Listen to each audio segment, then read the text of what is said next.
Good morning everyone. Hopefully सब अपने घर में बढ़िया होंगे। हम भी बहुत बढ़िया हैं। सुबह सुबह की तो यही हालत होती है यार। गला चौक होता है, नाक बंद होता है। अब चाय वाय जाएगी अंदर तो कुछ नॉर्मल होगा। डाइजिन खा रही हूँ। रात से वॉमिटिंग्स, लूज मोशन, तबीयत थोड़ी ख़राब हो गई थी। अभी भी अनईजी सा हो रहा है। पेट में ऐसा लग रहा है जैसे ब्लोटिंग हो रही है, हवा घूम रही है। अब कुछ खाऊंगी नीचे जाके, फिर दवाई लूँगी। लूज़ मोशन की पहले लूँगी। पहले गैस की लूँगी, फिर लूज़ मोशन की लूँगी। और मीनवाइल यहाँ से जाने की भी तैयारी है, क्योंकि यहाँ से अब हमें विदाई करनी है लड़की की। और उसके बाद हमें घर जाना है दीदी के पहले। तो बैग वैग सब तैयार है। देखिए ऑलमोस्ट सारी पैकिंग हमारी हो गई है। लाए थे 2 लगेज, एक हैंड बैग और बन गया है। बड़ा वो लग रहा है, क्योंकि यहाँ पे पहले दीदी के घर जाना है, फिर उसके बाद स्टेशन पहुँचना है टाइम से। और रात को लेट नाइट की हमारी ट्रेन है। दिल्ली पहुँचेंगे हम करीबन 12:30-1 बजे के आसपास। और फर्स्ट टाइम इतनी लेट का ट्रैवल हम लोग कर रहे हैं, और वो भी अकेले, दिया और मैं। तो थोड़ा सा आप समझ सकते हैं कि एज अ मदर मुझे थोड़ी चिंता हो रही है कि कैसे पहुंचेंगे। जबकि अपना शहर है, ऐसी कोई टेंशन नहीं है, ऊबर वगैरह मिल जाती है। बट मैंने इनको भी मना किया है कि आप मत आना रात को, कहाँ ठंड में आके बैठे रहेंगे, ट्रेन लेट होगी, कुछ होगा, दिक्कत हो जाएगी उनको भी। देखते हैं कैसे सीन बनता है, क्या होता है। बहुत मतलब एक ना डिफरेंट एक्सपीरियंस है जो मैं आपसे शेयर कर रही हूँ। मेरी लाइफ का तो ये पहला है ही, बट मेरे जैसे कई सारी लेडीज़ का ये फर्स्ट एक्सपीरियंस होगा। तो एक मदरली फीलिंग होती है, टेंशन होती है, एनजाइटी होती है। वो सारी चीज़ें मैं आपसे डायरेक्टली इनडायरेक्टली शेयर करती हूँ कि अगर आपको भी ऐसा फील होता है कभी, तो उसको ओवरकम करके हमें एक बार तो स्टेप लेना ही पड़ता है। कोशिश करेंगे तभी तो उससे ओवरकम करेंगे ना। उसका जो भी एक्सपीरियंस रहेगा आपके साथ शेयर करती जा रही हूँ मैं, आगे भी करती जाऊँगी। अभी फ़िलहाल के लिए पेट में बहुत गुड गुड गुड गुड हो रही है। थोड़ा देखते हैं क्या हिसाब किताब है, उसके बाद निकलते हैं। ओके, अलविदा इस रूम को करने जा रहे हैं हम। अभी निकल के हम नीचे जा रहे हैं। सामान पैक रखा है, बस रूम सर्विस आएगी और सामान नीचे पहुंचा देगी। हम चले नीचे नाश्ता करने। मैडम भी रेडी है। गुड मॉर्निंग बोल दो। फैमिली गेट टुगेदर ख़त्म होने जा रहा है, तो सब एक दूसरे को बाय कर रहे हैं, सी ऑफ करने जा रहे हैं। बड़े भैया और छोटा भाई, ये बड़ी मम्मी है, सब मिल रहे हैं। अच्छा लग रहा है यार, रोना भी आ रहा है। रिजॉर्ट से निकल चुके हैं हम लोग, और अब हम जा रहे हैं दीदी के घर। हुलिया ख़राब देख रहे होंगे आप मेरा, और इसका तो मूड ही ख़राब हो गया। एक्चुअली हमसे एक मिस्टेक हो गई। जब लगेज हमने निकाला, हम अपने कोट और जैकेट रूम में भूल गए। तो जैसे हमें 1 घंटे बाद ध्यान आया, हमने उनको बोला कि हमारा एक कोट और जैकेट अलमीरा में पड़ा है, वो मंगवा दो। तो उन्होंने सीधा ही डिनाई कर दिया कि रूम साफ़ हो चुका है, रूम के अंदर कुछ नहीं था। थोड़ी देर बहस हुई, थोड़ी बातचीत हुई, तो उसके बाद हमारा एक कोट मिल गया। आपने वीडियोस में देखा होगा कि हम जब घर से निकले थे, ये कोट मैंने पहना हुआ था और ब्लैक कलर की जैकेट दिया ने पहनी हुई थी। और वो हमने पिछले होटल में भी ऐसे ही अलमीरा में रखा था, हमने निकाल लिया था, बट यहाँ पे हम निकालना भूल गए। तो ये कोट मिल गया, बट वो हमारा जो जेंट्स जैकेट था, वो मेरे बेटे का जैकेट ये पहन के आई थी, तो वो गायब हो गया है। वो उनको 3 घंटे से जैकेट नहीं मिल रहा। और सबसे बड़ा अचंभा देखिए, पूरे होटल के कैमरे चल रहे हैं, बट जिस टाइमिंग की हमें फुटेज चाहिए, जब हमने बोला कि फुटेज दिखा दो कि भाई कहीं गिरा होगा तो दिख जाएगा, तो वो फुटेज तक उनके पास अवेलेबल नहीं है, क्योंकि उनके कैमरे नहीं चल रहे हैं, उनका वीडियो नहीं चल रहा। 3 घंटे से हमें उन्होंने बिठा के रखा हुआ है, और वो शादी वाले लोग सब निकल गए, सब चले गए, और हम दोनों माँ बेटी वहाँ पे बैठे हुए हैं और उनसे इस चीज़ की वो कर रहे हैं कि भाई जब एक चीज़ मिल सकती है तो दूसरी कैसे नहीं मिल सकती, जब दोनों चीज़ एक साथ रखी थी। मतलब वो क्या बोलते हैं, नाम बड़े और दर्शन छोटे। आप इतना बड़ा रिजॉर्ट चला रहे हो, रोज़ आपके यहाँ पे गैदरिंग होती है, यहाँ पे लोग आके ठहरते हैं। अगर मान लीजिए, मतलब इसका मतलब चश्मा, चार्जर, छोटी मोटी चीज़ें जो होती हैं, जूता चप्पल, किसी की शॉल स्वेटर अगर रह जाता होगा तो वो तो बॉदर ही नहीं करते होंगे। तो हम वहाँ थे अवेलेबल, नहीं तो हम भी निकल जाते, सीधा टैक्सी में लगेज रखते हम निकल जाते। हम वापस थोड़ी आते लेने के लिए, कोई भी नहीं आता होगा। वो तो हमारा फंक्शन चल रहा था, मीनवाइल ही हमें रूम खाली करना था, और हम वहाँ बैठे हुए थे। तो हमने कहा चलो यहीं पे है, हम ले लेते हैं। उतनी देर में चीज़ गायब हो गई हमारे बैठे बैठे में। क्या रिव्यू देंगे ऐसी जगह का? इतना अच्छा आपने रिजॉर्ट बना रखा है, कहने को इतना बड़ा रिजॉर्ट है, इतनी अच्छी मैनेजमेंट होनी चाहिए वहाँ पे, और ये हमें रिजल्ट मिल रहा है। और जिनके घर में शादी है वो बेचारे मतलब काम धंधा छोड़ें, अपना लड़की को विदा करना छोड़ें, और वो एक जैकेट के पीछे वहाँ पे हमारे साथ मत्थाफोड़ी करें। कितना ही गलत सिस्टम है। एक छोटी सी चीज़ है, उसके पीछे ना तो उनके कैमरे चल रहे हैं, ना उनका स्टाफ अप्रोप्रिएट है। जो बंदा वहाँ पे रूम में सर्विस करके आया है, क्लीनिंग करके आया है, वो बंदा ही नहीं मिल रहा। एक जैकेट के लिए वो बंदा भी गायब हो गया। कमाल ही हो गया। मैं तो सोच रही थी इतना अच्छा वीडियो बनाऊंगी जाने से पहले और रिव्यू दूंगी कि कैसा अरेंजमेंट था, क्या ही दूँ रिव्यू। और ऊपर से थोड़ा हो जाता है ना, हीटिंग आर्ग्यूमेंट हो जाता है, तो बदतमीजी कर रहा है स्टाफ। वो सबसे गंदी चीज़ है कि आप बदतमीजी से बात कैसे कर सकते हो एक लड़की से। इसने मुझे तो बोलना ही नहीं दिया, क्योंकि इसको पता मैं हाइपर हो जाती हूँ, तो मेरा बीपी हाई हो जाता है, तो इसने मुझे बोलना ही दिया। और बच्चा समझ के इसके ऊपर चढ़ रहे हैं, इसको डांट रहे हैं, इसको जोर से बोल के दिखा रहे हैं। तो ये स्टाफ की मैनेजमेंट है यहाँ पे, जो कि मैं समझती नहीं हूँ कि किसी अच्छी जगह में जहाँ इतना पैसा खर्च करके लोग आ रहे हैं, वेडिंग कर रहे हैं, सारा अरेंजमेंट आप पे छोड़ रहे हैं, तो आप ये हरकतें कर रहे हैं। बहुत ही गलत एक्सपीरियंस दिया इन लोगों ने। इससे पहले भी हम एक रात रुके हैं होटल में, जीजा जी ने ही ठहराया था। इतना अच्छा स्टाफ था, इतना अच्छा, सिर्फ एक रात में उन्होंने हमें इतना अच्छा ट्रीट किया ना कि हम बता नहीं सकते। और वहीं पे ये लोग, क्या ही बोलना है। अब हम जा रहे हैं, दीदी के घर जाएंगे, चेंज वेंज करेंगे, अपने वुलन्स पहनेंगे, फिर हमारी शाम की ट्रेन है, तो उसके बाद सीधा ही हमें निकलना है स्टेशन के लिए। तो बस अब अगला वीडियो जो रहेगा वो ट्रेन का रहेगा, तब तक इसका मूड भी ठीक हो जाएगा थोड़ा घर जाके, और बाकी फिर हम अपने घर पहुंच जाएंगे, तो ठीक हो ही जाना है अपने आप ही। बाकी फंक्शन बहुत अच्छे थे, बहुत अच्छे से एंजॉय किया, बहुत अच्छा अरेंजमेंट दीदी जीजू ने किया। एक एक बंदे का उन्होंने ध्यान रखा, बहुत अच्छा लगा, बहुत अच्छा। चलिए अब आपको मिलते हैं ट्रेन में। वापसी का सफ़र शुरू। अभी हम घर से निकल चुके हैं। सॉरी मैं कुछ भी वीडियोस नहीं बना पाई, क्योंकि मूड कितना ख़राब हो गया था।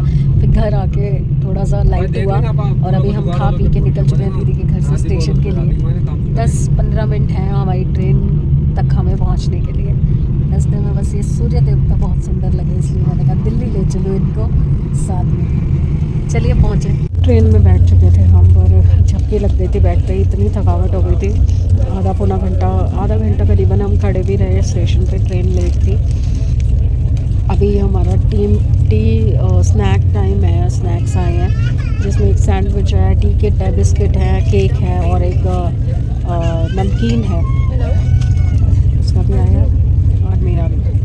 जबकि हमारे पास इतने सारे नमकीन अभी नीचे भी पड़ी हैं। चलिए थोड़ा चाय वाय पीते हैं, एनर्जी आती है, तो देखते क्या होगा। बहुत सारे बच्चे रो रहे हैं। हम लोग पहुंच गए दिल्ली कैंट क्रॉस करके हम आगे आ चुके हैं। शायद 2 या 3 मिनट में हम न्यू दिल्ली रेलवे स्टेशन पहुंच जाएंगे। अभी कुछ बाहर का दिखाई नहीं दे रहा।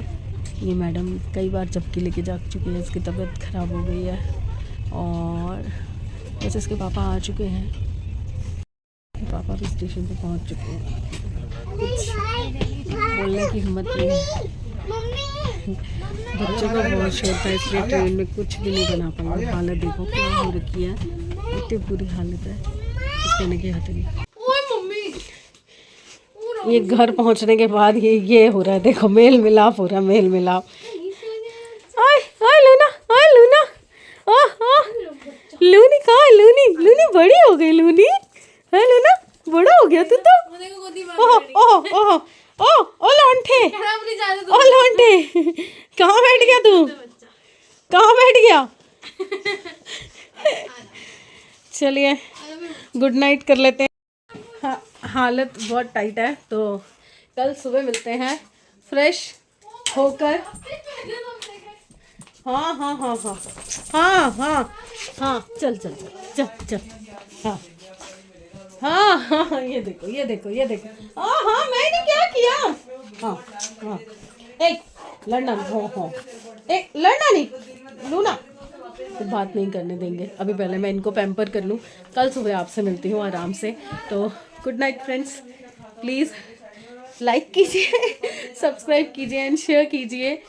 और अब घर के व्लॉग शुरू होंगे। पहले मैं आपको सारे जो वीडियोस शादी से रिलेटेड हैं वो दिखाऊंगी। अरे बस हो गया। बस हो गया, वो देखो उसको। गुड मॉर्निंग एवरीवन, गोभी लो, मटर लो। होपफुली सब अपने घर में बढ़िया होंगे, हम भी बहुत बढ़िया हैं। मॉर्निंग हो चुकी है, थोड़ी सी हालत डाउन है क्योंकि थकावट तो निकलेगी भाई। जब तक आप एंजॉय कर रहे होते हो, नाच कूद रहे होते हो, तब तक तो फील नहीं होता। पर जैसे ही आप अपने एटमॉस्फेयर में, अपने कंफर्ट में आते हो, तो सारी दर्दें निकल के आती है। तो पैर इतने सूज रखे हैं, रात को भी गर्म पानी में डिप करके बैठी थी आने के बाद, बट कुछ नहीं। दिया कहने लगी कि आज वो थोड़ा सा मसाज कर देगी, पर मुझे मसाज से फ़र्क पड़ता ही नहीं है। तो मैंने कहा रहने दो भैया, ये तो अब 2-3 दिन में आराम से स्वेलिंग उतरेगी। तो मैंने सोचा कि मॉर्निंग हो चुकी है, उठ चुके हैं, काम शुरू हो चुका है। घर देखिए, घर की हालत अभी दिखाऊंगी आपको, आप हैरान रह जाएंगे कि घर की क्या हालत है। अब मेरी आज से घर की ड्यूटी शुरू हो जाएगी। बहुत बुरी हालत है घर की, आदमी लोग कुछ नहीं कर सकते, कुछ नहीं। तो अब मैं आई हूँ किचन में नाश्ता बनाने, क्योंकि दिया को भूख लग रही है, दिया पापा को भूख लग रही है। मुझे ऐसा कुछ नहीं है, बट मैं एक आधा पीस खा लूँगी। समृद्ध कह रहा है मेरा बना के रख दो, तो काम खत्म करूँगी, क्योंकि मैं उठ के खड़ी नहीं हो पाऊँगी फिर दोबारा। तो अब बना रही हूँ मैं फ्रेंच टोस्ट, डिप वाली ब्रेड, मेरे बच्चों की फेवरेट, वो बना रही हूँ। और उसके बाद घर के काम करूँगी जब हिम्मत आएगी। बिग बॉस भी तो देखना है, 4 दिन से बिग बॉस नहीं देखा, फिनाले है आज, तो पूरा रिकैप करना पड़ेगा, रिकैप देखना पड़ेगा ना सारा, कि हुआ क्या था, कौन कैसे निकला। बिग बॉस तो ज़रूर देखना है। अभी जो लास्ट एपिसोड हम देख रहे थे, उस पर हमने शुरू अभी किया, क्योंकि इन्होंने चाय बना के पिलाई। मैंने कहा कि एक चाय पिला दो, तभी मैं उठ पाऊँगी नाश्ता बनाने के लिए। चाय पी ली, तसल्ली हो गई, थोड़ी हिम्मत आ गई, एनर्जी मिल गई। तो मैंने कहा चलो अब काम पे लगते हैं। तो मैं पहले बना लूँ, थोड़ा सा बिग बॉस देख लो, फिर दिन के काम शुरू करूँगी। आती हूँ जी। मैंने तो बना दिया, वो सो गए हैं, समय उठ नहीं रहा।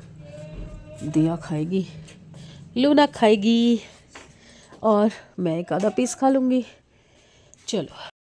और यार मैं आपको बता नहीं पाई घर की क्या हालत थी, इतना बुरा हाल था। अभी मैंने पूरा घर साफ़ किया, यहाँ पे पूरे सोफे पे वहाँ तक कपड़ों का ढेर था, और कुछ समझ नहीं आ रहा था मैले कौन से हैं, धुले हुए कौन से हैं। तो सबसे पहले एक मशीन लगाई नॉर्मल कॉटन के कपड़ों की। वुलन सारे बास्केट में भरे हैं, ये फुल हो चुके हैं, ओवरलोड हो चुके हैं। अभी मैंने अपनी अटैचियाँ नहीं खोली, अभी अटैचियाँ खोलूँगी, उसमें से कपड़े निकालूंगी, तो सोचो कितना और हो जाएगा। वो कंबल 3 कब बुक के मैंने 15-20 दिन हो गए बोल रही हूँ कि ड्राई क्लीन पे दे दूँ, ड्राई क्लीन पे दे दूँ, नहीं दिए। ये मिठाई जो वहाँ से मिली है, ये सब अभी एक बैग खाली किया। इतना गंदा हो रहा है ना घर, इतना गंदा, उनके कमरे में तो मेरा मन ही नहीं कर रहा जाने का। और छांट के लाई हूँ धुले हुए कपड़े तय लगाने के लिए। अब बैठ के इनको तय लगाऊंगी और दिखाती हूँ। 4 दिन पहले मशीन लगा के सारे कपड़े ख़त्म करके गई थी, धो के गई थी कपड़े। वो कपड़े यहाँ सोफे पे पड़े थे, और बोल के गई थी ये कपड़े सुखा देना, पिछले वाले उतार के, ये सूख गए हैं, ये मैंने आज डाले हैं। और फिर मुझे लोग कहते हैं कि आप कलपते क्यों, क्या करूँ, खुश हूँ, नाचूँ, पता नहीं कब आदमियों को अक्ल आएगी। अक्ल तो आ ही नहीं सकती, मुझे लगता ही नहीं है कि आदमियों को कभी अक्ल आती है। हर औरत यही रोती होगी अपने घर में। और कई आदमी मैंने देखे हैं यार, बहुत अच्छे से घर संभालते हैं, अच्छे से एटलीस्ट मैनेज करके रखते हैं अपने लिए। चलिए तय लगाओ। थकावट ही नहीं पूरी हो रही भाई हमारी, तो घर पूरा साफ़ करते करते शाम हो गई है। मैं काम करे जा रही हूँ, खाना नहीं बना पाई थी, तो दिया ने आज पुलाव बना दिया। मैं पहले उसको यही बोल रही थी कि मैं बनाती हूँ, पर मेरे से उठा ही नहीं गया, क्योंकि ये मेरा घुटना जो है ना, ये पूरा इतना सूज रखा है। पैर की स्वेलिंग तो उतर गई, रात को दोनों पैर मैंने डिप कर दिए थे गर्म पानी में, तो उससे तो उतर गई, पर घुटने में अभी भी इतनी बड़ी गांठ, मतलब इतना बड़ा सूजा हुआ है। और अभी वो निकली है, तो ये दोनों मुझे दुखी कर रहे थे। इनको मैंने रिश्वत दी है कि शांति से बैठ जाओ भाई, तंग मत करो। मैं एक चीज़ नोटिस कर रही हूँ सुबह से, कि जब आप कहीं बाहर होते हो, शादी में होते हो, कहीं शॉपिंग में होते हो, कहीं पे भी होते हो, आप जितना काम है करते रहते हो। तो जब तक आप खड़े हो, चल रहे हो, फिर रहे हो, कुछ भी कर रहे हो, तब तक कोई मतलब इतना ज़्यादा पेन आपको फील नहीं होता। हाँ, जैसे ही आप बिस्तर पे जाके बैठते हो, तो आपकी सारी दर्दें निकलने लग जाती है, सारी परेशानियाँ सामने आके खड़ी हो जाती हैं।